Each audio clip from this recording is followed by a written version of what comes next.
విజయ శంకర హర హర శంకర. మన వేద భారత పరిక్రమ యాత్ర ఈరోజు నేపాల్ పోఖ్రా దగ్గర గుప్తేశ్వర ఆలయం దగ్గర ఒక నదీ తీరంలో మన కార్యక్రమాలన్నీ కూడా ముగించుకుంటూ ఉన్నాము.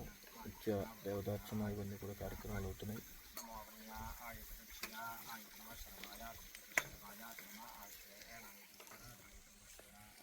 ఇంత దూరం వచ్చి ఇవన్నీ చేయడం అవసరమా అని చెప్పి కొంతమందికి మనసులో ఆలోచనలు రావచ్చు. అయితే వేద మంత్రాలు ఇవన్నీ కూడా వేద ఘోష మన దేశం అంతటా ఉంటే సుభిక్షంగా ఉంటుందనే ఉద్దేశంతో అన్ని ప్రాంతాలకు వెళ్ళి వేద పారాయణ ఈ విధమైనటువంటి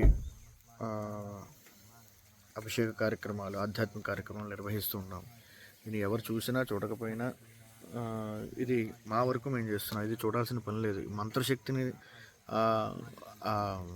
ఈ ప్రాంతంలో విడిచిపెట్టినంత మాత్రాన ఎవరు చూడాల్సిన పని లేదు. మంత్రశక్తిని ధారపోస్తే చాలు, ఆ శక్తి ఆటోమేటిక్గా అది విస్తరిస్తూ ఉంటుంది తప్ప దాన్ని ఏమీ ప్రొజెక్ట్ చేయాల్సిన పని లేదు. అందరూ వచ్చి జనాలు గుమ్ముగూడాల్సిన పని లేదు. ఒకప్పుడు శంకరాచార్యులు వారు ఏ విధంగా అయితే నిర్వహించారో దాన్నే ఫాలో అవుతున్నాం తప్ప మా పని మేము చేసుకుంటున్నాం తప్ప ఇందులో ఏ విధమైనటువంటి ఏమంటారు అందరికీ చేరాల్సిన పని లేదనే భావనతోనే చేస్తున్నాం. మన పని మనం చేసుకుని వెళ్ళాలి అనే ఉద్దేశంతో. లేదంటే ఇన్ని కొండల మధ్యలోనే అసలు ఎవరు నిర్మానుష్యమైన ఏదో మా బట్టలు మా తరపు పారేసుకోవడం, మా వంట మేము చేసుకోవడం, పక్కగా బంగాళదుంపల వేపుడు, పోపుల డబ్బా ఇవన్నీ. శుభం. మరలా హిమాచల్ ప్రదేశ్ ఇక్కడి నుంచి ప్రయాణం. ఇక్కడ గుప్తేశ్వర ఆలయం ఉంది, ఇంకా వారాహి అమ్మవారి దర్శనం ఉంది, ఇంకా చాలా దేవాలయాలు ఉన్నాయి ఇక్కడ.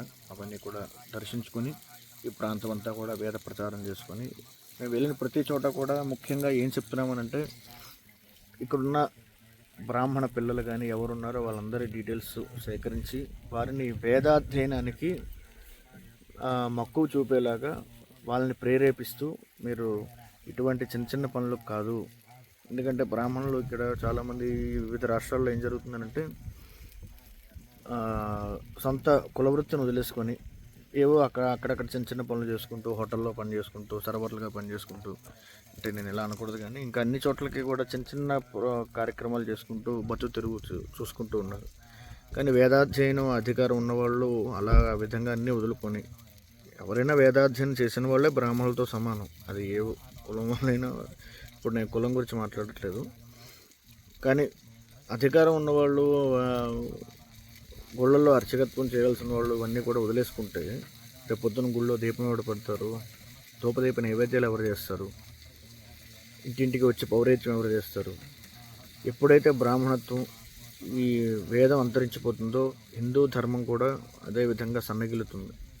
కావున ఆ ఉద్దేశంతోనే మేము యొక్క వేద భారత పరిక్రమ యాత్రని ఈ వేద పండితులతో నిర్వహిస్తూ ఉన్నాము. అధిక సంఖ్యలో 4 సంవత్సరాల వరకు చేసాము. ఈ సంవత్సరం కొంచెం సంఖ్య తగ్గించి కొంచెం మా ఫైనాన్షియల్ ఆర్థిక పరిస్థితులను చూసుకొని తక్కువ ఖర్చుతో నిర్వహించాలని చేస్తున్నాము. కావున దీని అందరికీ కూడా ప్రోత్సహిస్తారని, ఆదరిస్తారని కోరుతూ జై జయ శంకర హర హర శంకర.